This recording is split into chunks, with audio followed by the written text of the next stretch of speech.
Ajit, hi. It's good to have you with us. Hi, Ashu. Good to see you. I mean, difficult times. We separated by distances, but the technology comes to our aid. I'm looking forward to catching up, Ajit. As things, settle, as things mellow down. I think the current conditions. But I mean, honestly, this is a conversation that I was very keen to have, and I was looking forward to it, right? And I think while you've been in the innovation ecosystem, while you've been in the incubation ecosystem for a very long time, and you've been nurturing many startups, right? At various academic institutions. Your current role with NIFT and the entire thought process of bringing business and creativity and innovation to this ecosystem is particularly a very interesting one, right? And I think this is something that we're going to focus on in our conversation today. But before we dive into the conversation today, Ajit, it'll be lovely if you could take me through your professional background. I mean, I've known it personally, but I think for many people who are going to watch this video, it'll be nice if you could run us through your professional career journey. A very varied background. I started my career from Delhi University, Credimal College. Did my bachelor's in literature, and before that, family background from the armed forces. Dad was in the Air Force, so I grew up across military cantonments. So meeting multiple people that shaped my philosophy as such. And did my law, did my MBA from IMT Ghaziabad. Worked for quite some time in the IT space, especially companies into different systems. Something called pharmacovigilance, very interesting thing, which means we have COVID going on. So there is an adverse reaction. How is it to be reported in US FDA with the European medicines? That is something which I was doing for some time. And after that, it was my wife which brought me into the academic world. She said, okay, you know what, enough. Do you do a PhD? I said, okay, how do I do a PhD while working? I said, join an academic institution. And so thereby I dived into an academic institution. So having come from a space where I was looking after corporate world, business, and years ago, I also did my own company, my own startup in different space. You know what is a Kabuli chana? So I used to import Kabuli chana from Turkey. And I became the topmost B2B person in Bangalore at a point in time. So this is what actually built up my basic philosophy. Multiple things coming together, sitting at one end. For example, the military background, the work in the IT space, and my own startup venture, the kind of issues which happened. And some of those problems are yet to be. So this was a background. And when my wife said, okay, join the academic world, I dived in. And the minute I dived in, I realized there was a huge difference in academic thinking versus the reality on ground. So there was this huge gap. And so I should not make that statement. So I used to have a multiple difference of opinion with my colleagues who were academic professors. And then we used to sit down and debate and find out, okay, what is correct, what's not correct. And having that kind of background, I was willing to take the initiative to build entrepreneurial thinking in the students in the University of Petroleum. That's where I started working. Very interesting. That system, a lot of things, and traveled across the hills. And we tried to develop the startup ecosystem. And whereas that time the concept of startup ecosystem was not really there. We're talking pre-2016. This time we started building. So these kind of things. Very interesting. Ajit, your current initiative, right, where you have now, you're part of NIFT, and you're kind of championing the cause of innovation within, within a very creative sphere, right? Tell us a little more about this, right? This is an initiative which has been set up by the government of, India Textile Ministry, right? And you're kind of championing it, right? So tell us a little more about it. Tell us a little more about, the thesis behind this, right, and the construct of the entire program. Okay, so the NIFT has been doing extremely well. The leadership pole position as far as the fashion tech fashion education is concerned. And in fact, it is the alumni of NIFT which is currently spearheading the complete fashion space in the country. Right. Both from the entrepreneurship side and as well as working professional side. Right. And over a period of time, there was this thinking inside NIFT that why not let's look at developing our youngsters who are specialists instead of them just joining workforce. Right. They start their own ventures. Right. And believe me, NIFT has had a background with the designers, and designers tend to go on their own. So they're actually on the path of entrepreneurship from a long time. Correct. And so they wanted to bring a structure to it. This was the thinking. Right. And when the government of India started talking about it, they said, why not? Let's create a sector-specific incubator. Right. India does not have sector-specific incubators. Right. What we have is sector-agnostic incubators. Right. So during my tenure at the University of Petroleum, this is what we used to debate, and I think we've had a discussion. You and I have also talked about it. If we are able to have sector-specific incubators, then we would be able to leverage on each other's strengths and build it further. Right. And say if it is not so, there's somebody in the fashion tech space, and he gets into an interaction with somebody in fintech space. Right. Maybe there is some synergy, Absolutely. but you are not able to leverage it as 2 + 2 is equal to 7. Right. And if you are able to do that in an ecosystem where the pool of resources are available, the similar thoughts are available, then you are able to leverage on that strength. And when this opportunity came, that there is the country's top organization is asking if I can pick up this role. I said, fantastic. This is something we should be able to do it. Right. And another thing which I wanted to add here is this is a firm belief that when we are working separately in the private sector or separately in the government sector, the thinking and the approach are two different things. Right. The private sector talks about flexibility, but does not have that kind of capital which the government has. Government has capital in infrastructure, but does not have the flexibility. Right. And then if you're able to marry the two, this would be wonderful.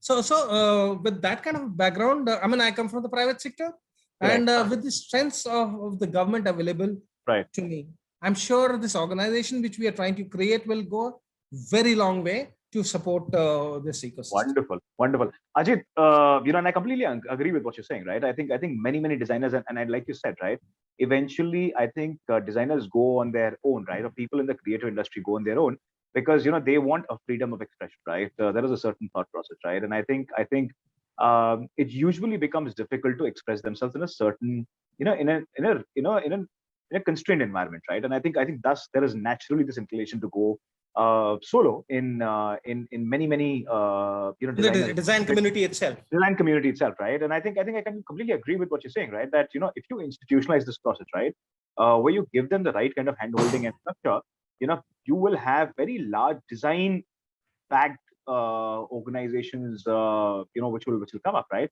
Which will have a very different kind of a value creation, right, for many stakeholders. And I kind of understand where you're coming from, right? And I understand the thesis that you're coming. I think that's a very progressive reflection of how the government is thinking about institutionalizing this entire bit, right? Ajit, give me a sense of what's the construct of it, right? So how is the program structured?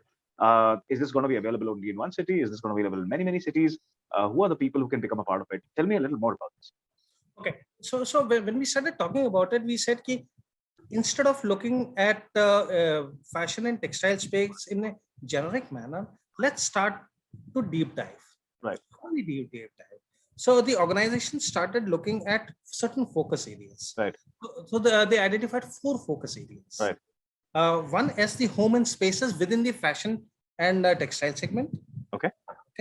Second is the smart wearable systems, again, which comes under this. Right. Third is your fashion and lifestyle. Right. And fourth is apparel, athleisure, and activewear. Okay. So these become the 4 initial focus areas. All right. Of course, we would look at larger number of them over a period of time, but this is how we start. So how do we go about it?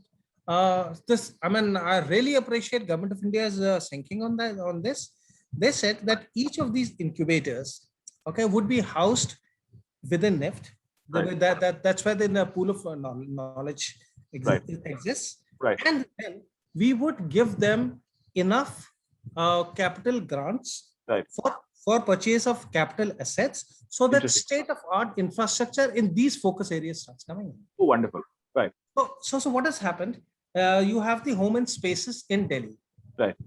We are currently in the process of procuring state-of-art infrastructure for experimenting at home and spaces. Right. Similarly, we are looking at smart wearable systems in Mumbai. We're looking at fashion and lifestyle incubator again in Mumbai, apparel, athleisure, and activewear in Chennai. Right. And, currently, we are in the process of procuring items. And another thing which we have done, we firmly believe that it is necessary to have a hybrid system. We're looking at a world where we believe that COVID or things like COVID would continue to exist in future. Right. And we should plan for digital intervention from the very beginning. Right. Very interesting. Okay, so what we did, we created an ERP system in the digital infrastructure space itself. Right. Okay, so that if there is a person sitting in Trichy, okay, he should be in a position to interact with us. Wonderful. Interact with my chief operating officers, all online, and these things get recorded. Communication happens, so time stamping. And I'm also trying to play with the, I don't know, it will succeed or not. Right. We have about 12 Indian languages already embedded in our system. Right. And another about 130 international languages. So we've used the power of the Google translator and things like that in that system. Right. But the thing which I want to experiment with is, if somebody chooses Bengali or a Marathi as an example, okay, and my whole website becomes a Bengali, okay, the communication happens. Now I should be in a position so that he fills up a form in Bengali and it gets translated back to me in English so that I can do that. So the barrier of language gets broken. Right. Okay, so that is something which we are trying to do. I don't know how much well it's A to B is fine. We've been able to achieve that, but B to A is something I'm working on. You know, Ajit, I'll tell you what, I think what you're highlighting, right? I think it could sound simple. I mean, we've been staying in urban areas and stuff like that, right? And I think, you know, many of us are using translators and stuff like that, right? And I think it's very difficult. And it, you know, very casually comes to us, right? Oh, it's a translator, right? But I think what essentially, you know, we forget on many occasions is that India is, for example, and I classically use this, right? With many of my friends who are in Bangalore, right? That India is not larger Bangalore, right? And Bangalore, while it could have a reflection of India, is not the larger India, right? And this is something which has to be understood, right? In the context of what you're saying, is that, you know, when you want to cultivate entrepreneurship, when you want to cultivate creativity, and when you want to create an impact at an India level, you know, you need many such tools and processes, right, which can help you deliver better seamlessly to anybody and everybody who's part of this country, right? It should not be language bound at all. Absolutely, and who's an aspirant, right? And I think that's such a profound, you know, intention and such a profound thought process, right? And, you know, I think my sense is, and I completely understand, you know, I think this is a relatively new initiative, and, you know, there could be those initial impediments that you come across, but I think the intention is absolutely phenomenal, Ajit. I think that's absolutely stand out. Right. So it's not just me. So we as a team, so we have a team. So what we have is the chief operating officers. We have somebody who does the project management, and this lady is working and helping us to get the functionality test done. And I appreciate our vendors. Poor guys are working, and I give them a task which has never been attempted before. And the software development team tries to codify that and ensure that it is done. Right. So it can never be an individual. I can imagine. I think that's how. But Ajit, the intentions are absolutely phenomenal, right? Ajit, I'm going to move to a very important question, right? And that is that, you know, I have had the opportunity of interacting with many creative entrepreneurs, right? You know, and one of the biggest challenges when you're talking about creative entrepreneurship, right, or creating entrepreneurship within the creative circuit, is essentially that many of them are very thorough with their understanding of you know, the finer aspects when it comes to, say, for example, you know, design, delivery, patterns, textiles, and so forth, right? But what they kind of lack is the business side of human, right? Now, while there are initiatives and there are efforts that have been made, and you are putting in a lot of those efforts to essentially help them understand the business side better, which is, I think, going to be a very critical part of what you're offering. The bigger problem is that a lot of them might not necessarily have that bent of mind required to sort of very actively pursue the business side of it, which essentially means that they'll have to go out and and bring in people who understand the business side of the game, right? And I think that's what the startup ecosystem is about, right? Which is creating a very, very sound and a very complementing team, right?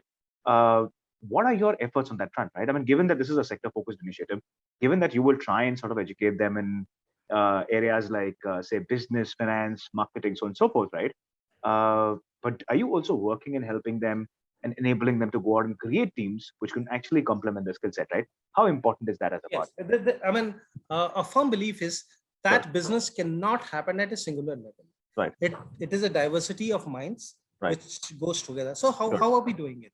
So what we have done is we have created three parts. Right. You have a pre-incubation space, you have an incubation space, and you have an acceleration space. So I would draw pre-incubation to a sales pipeline, having come from that space. So anybody who is interested in doing a venture, he is welcome to be part of the pre-incubation. Wonderful. Okay. Anywhere in the country, anywhere in the world. Right. There's a wonderful document called the startup equation. Right. The startup equation talks about building the startup ecosystem in a structured way. Right. So, and I'm using that as a base. Right. Okay. So if you look at our own digital infrastructure, we say, okay, if somebody wants to become a mentor, please come. If there's a government who wants to join, yes. If anybody wants to join, they can. So all this information is there. Now, our pre-incubation is a set of 8 workshops. Right. Everybody goes through those workshops. Right. Okay. While you're doing that, we are following a simple process. The process is that whatever you're thinking, please conceptualize it and put it in a sheet of paper. Okay. So we have about 4 to 5 questions, which we call the pre-incubation application form. The pre-incubation application form gets filled.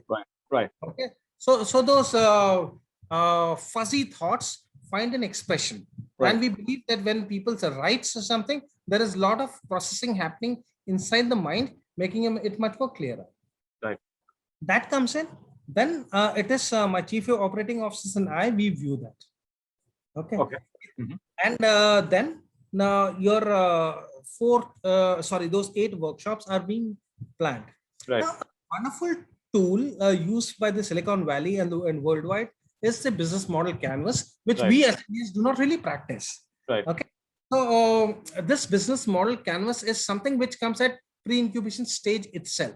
Right. So this helps you think that, okay, what is important? What's my value proposition? Who my customer is going to be? Right. Okay. People come and say, fine, I need X amount of money. Money is not important. Money is critical, but money will come either from debt side or an equity side if there is value in your thought. Right. So you built your value proposition, you built that network around that. So that structuring, the theoretical construct happens through this business model canvas. And that is a fundamental belief that if we get this piece right, then next piece is a reflection of an implementation of that canvas, obviously undergoing multiple changes as we move forward, but your basic construct is right. Right. Interesting. And this construct is to be shared with whom? At this stage itself, with potential venture capital organizations who are also part of our system. So they would be able to say, okay, you know what? Can you twist this? You would find this value proposition better. Or maybe this thought works for these kind of clients better. So identification of what you know is your customer archetype. Right. Also tells us if this is what we do and this is what we should not do. What we should not do is actually more important than what we should do. Right. Okay. That ensures that our thoughts and the clarity of a process is existing. So with these elements in place, then we move to the next stages of incubation and acceleration and others. Very interesting. Ajit, I mean, there is a thesis that I have, right? And I've been building the thesis around, what what's happening with COVID, right? And how is the COVID kind of pivoting the market, right? In terms of, preferences, priorities, all of that, right? And how, of course, digital transformation is going to take over the consumption ecosystem, right? And one thought that I have particularly, which I think COVID is very, very largely responsible, right, is to bring in a very different kind of an exposure, right? In a pre-COVID environment, our exposure was intermittent, right? We would go watch a screen, we would move out. There was a lot of physical interaction that will happen, and we had many, many other influences, right? COVID brought in a change where we were essentially on screens, right? There was a very predictable environment around us, right? There was a certain sense of homogeneity that came us, right? While the consumer became predictable, what became very difficult was essentially to assess the changing preference patterns, right? That essentially means that the intelligence required to cater to the consumer is going to be very different, right? The consumer patterns will not be very, very long, right? They'll be very, very short-lived, right? And I think fashion and textile is something which is going to be the highest, for example, is going to have the highest impact of that, right? And that is largely because now we are not, so the arbitrage between, say, a market A and a market B that existed is kind of finished, right? Essentially, most markets are now going to be operating at a certain level, right? With a certain amount of disposable income and so on and so forth, right? How are you preparing, or how do you intend to prepare your students for understanding those changing dynamics, right? That intelligence, how do you ensure that students or the startups that are incubated, right, around these 4 areas of focus that you have, right, are essentially in line with the market dynamics or emerging market dynamics, right? I mean, how are you sort of preparing them to understand those complexities? Right. Firm belief that technological intervention now is important. Right. And from a technology perspective, what we really mean is leverage that power and apply it to the fashion and textile segment. Right. Textile is one of the oldest industrial segments. Right. I mean, if you go back to the industrial age, and we were always talking about the various machines which brought in the industrial revolution. Right. Now, this kind of things are going to happen here. Right. We have to use technology as a business enabler. How do we use technologies like artificial intelligence? Right. How do I use my blockchain? Right. How do I use UN sustainable goals from a policy perspective? Right. Put it all together and look at business opportunities which are existing. Interesting. Example. Right. Example. When you look at a blockchain and look at if I can get my labeling, right, for my say I mean an archetype, I would call it say a Sonali sitting in Varanasi, right, and Mrs. Jones sitting in Florida, right, buying Sonali's products, right, at 100x of Sonali's price. Right. Okay, so this is where it is blockchain through which the traceability is possible. If we are able to intervene this here, then there are technological databases available which also tell me that Mrs. Jones is buying this particular product as so many dollars. Right. Okay, so and I also know Sonali is producing at this kind. So as a developmental organization, should we not as a country intervene and say, you know what, at least look at crushing this chain so that my Sonali gets the benefit of this? Why should it be for somebody who just isn't, to use your own word, somebody playing on the arbitrage of the markets? Right. And if you're able to do that, today there are technologies available, there are systems available, and the minute we ensure blockchain, we ensure that the real value and the people who generate value gets transferred, as against somebody just making rental incomes. Right. I mean, all these. So, sorry to make that statement, but that's what I personally believe in. I think Ajit, what you also highlighted in the fact is, and I think which is, we started at a note where we were essentially saying that, and we were discussing, that, how you essentially, cultivating and, and kind of essentially institutionalizing creativity, right? Now, in form of a business, in form of startup, right? The high growth startup, let me put it this way, right? But I think what you've highlighted in this point is something very, very interesting, right? You're not only focusing on those aspects of the businesses and startups which are operating in that in those areas. But what you're also highlighting is that you're focusing on many infrastructural business models as well, right? Which will actually go on to enable this ecosystem, right? And I think that's a very interesting point that you highlighted in your earlier point. And I think I kind of and when I'm imagining of this in my mind, how holistic this is, right? I think that's beautifully coming together, right? And I think we need this kind of infrastructure, right? We need this kind of a support system for many creative designers, and I think not just that. Ashu, yeah, that's right. I mean, as thinking people, as people who actually can add value to it, is our responsibility as citizens to ensure if there are things which can be done, let's execute that. Absolutely. Let's ensure that it is done. So there'll be things where we'll go wrong. Agreed. Ajit, but let's do it. Absolutely. And I think I think one big point which you kind of you've made, right? And I'm just linking it back to what are some of the key challenges in the entire the creative industry, right? In the fashion industry, right? Is plagiarism, right? And that's a very large problem, right? And the possibility of creating an IP, right? I mean, we don't have many businesses from India who actually gone on to create a global name, right? But I think with what you are now sort of trying to do, and the traceability that you're trying to establish and the infrastructure that you're trying to establish, will possibly have great brands that will come out of India, right? Which will not be only limited to say, serving the Indian market internally, but will possibly go on to serve global markets, right? It will not be just about a few names as designers, but I think these are going to be larger brands that will possibly get created out of this, right? And also especially from a monetization. The other element which was very interesting is people talk about name. Right. And when you get into a deeper discussion with them, and I asked them, where do we stand on monetization, friend? Right. You may have a great particular product, and maybe it is displayed in Cannes Film Festival. Right. But how does that translate into money for my Ramkali or Sonali sitting there? The woman who is making that Banarsi sari. Right. So that's where I want to look at. And I think Ajit, we're talking about a very different kind of impact, right? I was in a session recently, where we talked about sustainability and impact, right?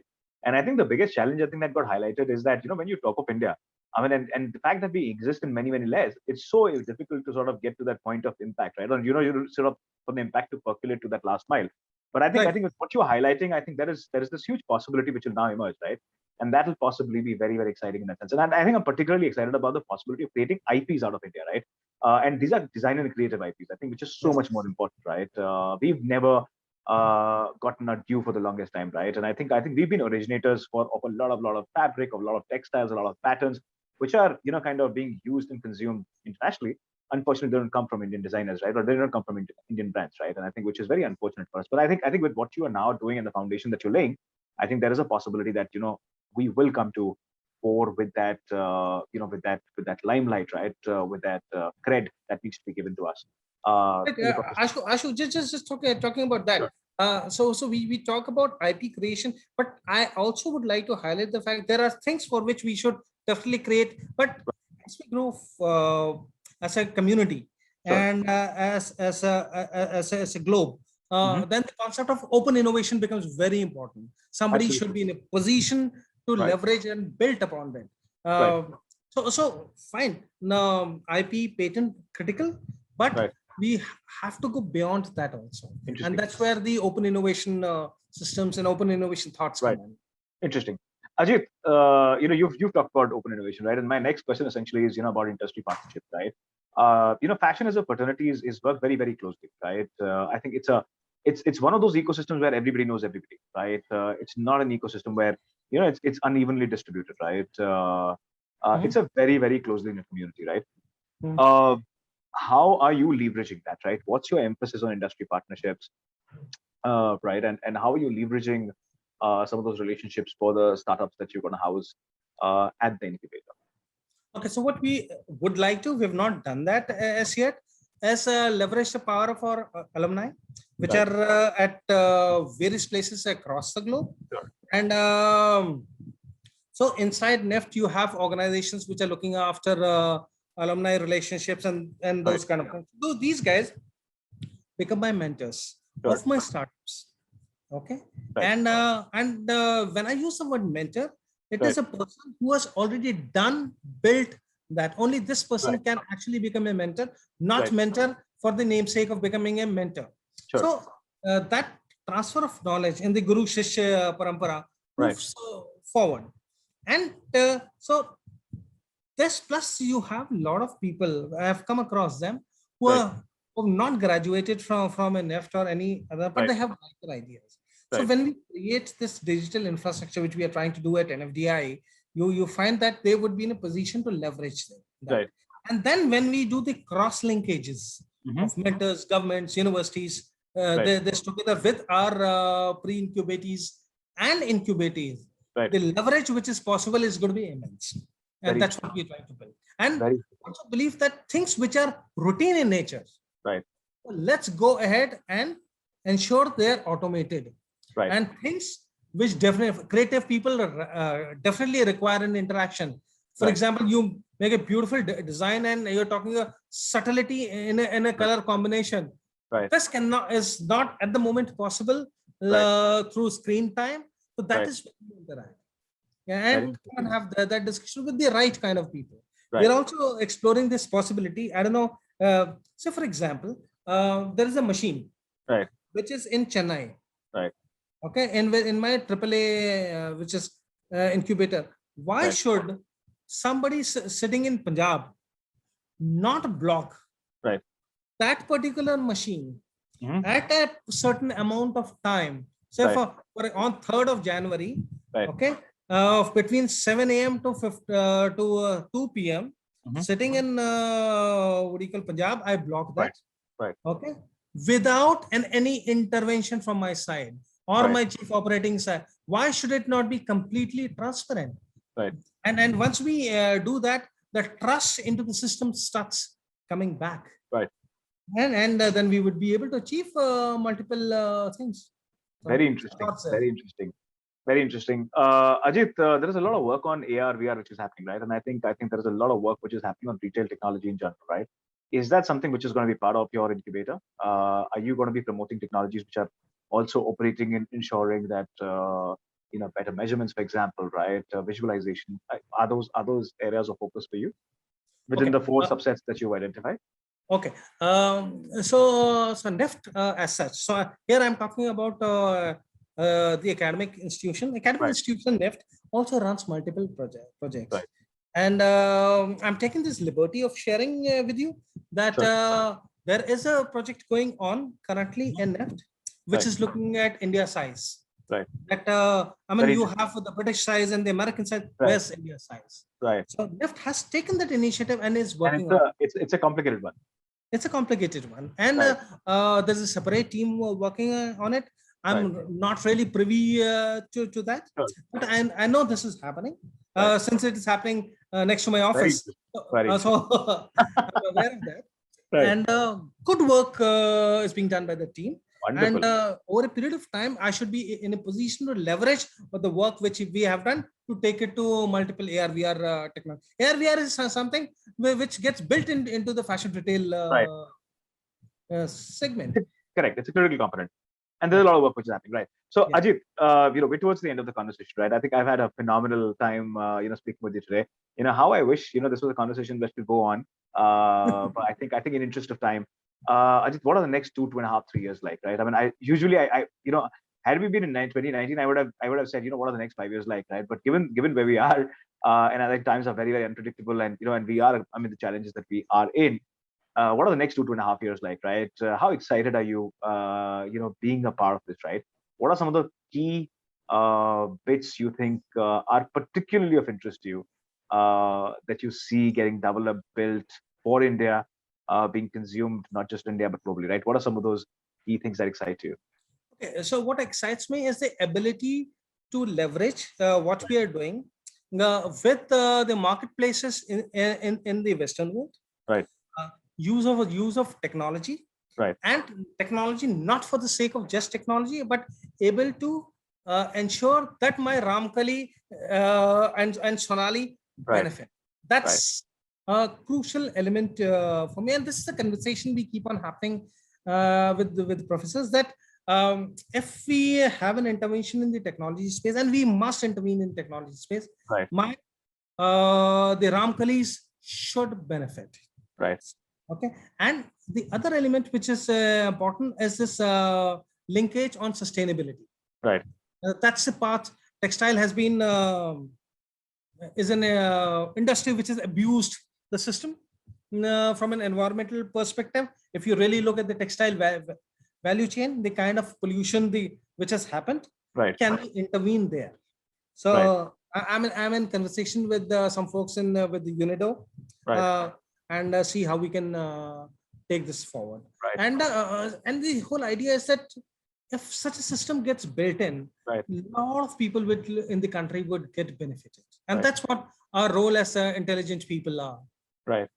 Ajit, it was an absolutely phenomenal conversation. It was a heartening conversation, right? I think the intent, I mean, this is an initiative which hasn't been talked about much, right? And I think this is, like you said, right? I mean, textile is something which has existed for the longest time, right? Ever since human race. I mean, you can find the traces of textile, right? And work which has happened on textile, right? And I think the fact that, it's been a key driver, I mean, irrespective of whether we agree to it or not, right? It's been the key driver for employment, right? For impact for many, many generations, right? True. And the fact that this brings in, this is one of those industries which is a very, very interesting junction, right? Of having a creative side to it and also having a business side to it, right? And this is possibly an industry which is evolving all the time, right? In terms of its patterns, designs, shapes, sizes, consumer behavior, and so much more, right? And I think it's just so much more exciting, right? And the possibility of creating many, many entrepreneurs, right? Which I think is line with the agenda of the current government that we have in India, right? And the Prime Minister, right? I think it's sure. And we also need to prepare for the bionic man, which is going to come in future. We don't know how we are going to be, and the fashion industry should start thinking on those lines too. The man of 2050, and we need to look at that, how it would be. Absolutely, and I think that is absolutely phenomenal, right? As a space, Ajit, I am excited about what you're doing. I'm excited for you, right? The way you're visualizing things.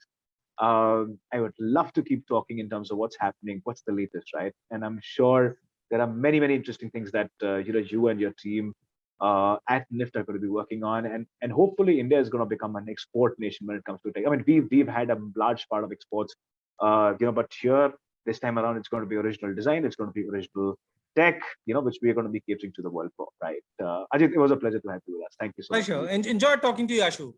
Same here. Thanks, Ajit. All right. Thanks. Take care. Bye-bye. Bye. Stay safe.